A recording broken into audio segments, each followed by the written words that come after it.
The Prophet Muhammad sallallahu alaihi wasallam once shared something really important with his companions.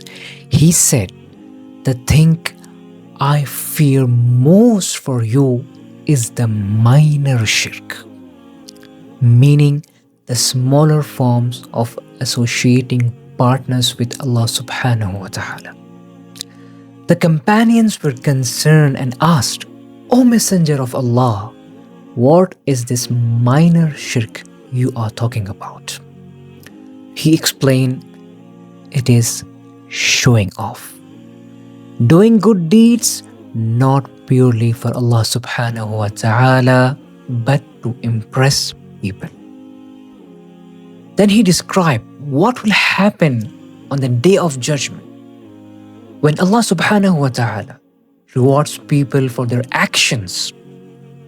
He will tell those who showed off, "Go back to those people you were trying to impress when you did those good deeds. Go see if they can give you any reward now." Brothers and sisters, this hadith teaches us that our intentions matter just as much as our actions.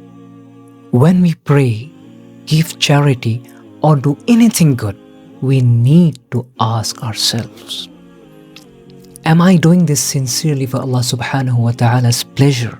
Or am I hoping people will notice and praise me? It's a reminder to keep our hearts pure and our intentions sincere, because on the day of judgment, only what we did purely for Allah subhanahu wa ta'ala will count.